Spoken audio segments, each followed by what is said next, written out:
Good morning everyone, and welcome to our first tutorial of our lovely competition, Are You Up for Debate?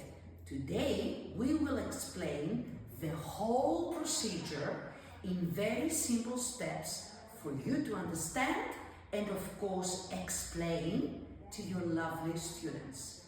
The process is simple. 2 teams of 6 students.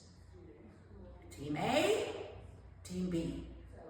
The first speakers are the opening statements. They begin by explaining the subject and give first resolutions on why their subject is very important. Opening statement A and then opening statement B. At this point, no one can stop the students and ask any questions. Then, Team A begins with the first statement. In Team A and the first statement, you can ask all questions possible. After statement A, we go to the opposition team, statement B. And then the whole procedure is the same. It's like a tennis match. Team A, Team B. Team A, Team B. Until all arguments finish. While the students present their arguments, the teams can stop them and ask questions. And this is the debating process.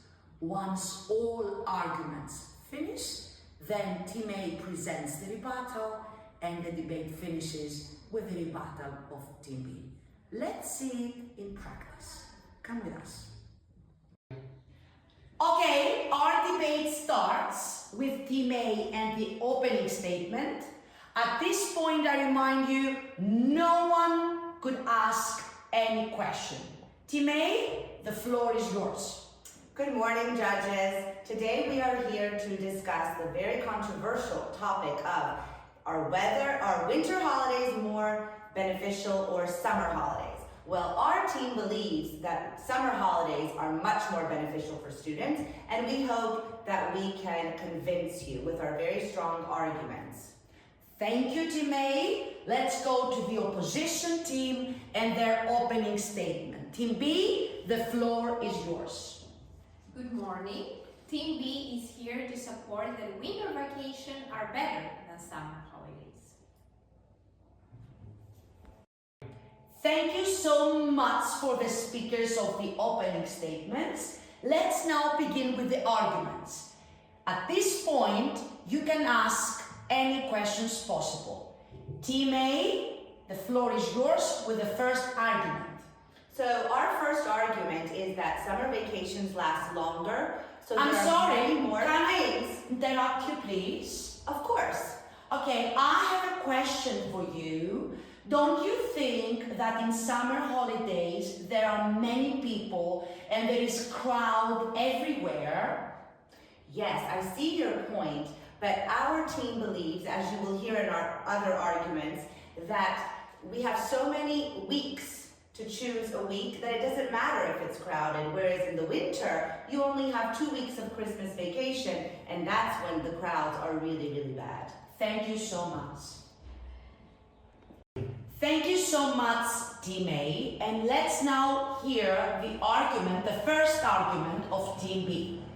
Well, our first argument is that winter holidays are cheaper than summer holidays. I'm sorry, can I interrupt you, please? Let me finish first. I'm sorry. Please. Okay, I would like to continue telling that summer holidays have a lot of high season hotels, and they are much more expensive than winter holidays, especially months like... Excuse me, can I interrupt you now? Yes, of course. Okay. Good. And now you have to understand that once the arguments begin for Team A and Team B, the same process continues until all arguments finish.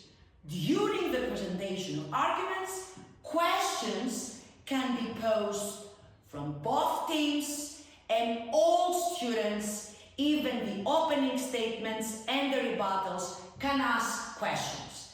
The judges decide how much the debate can last.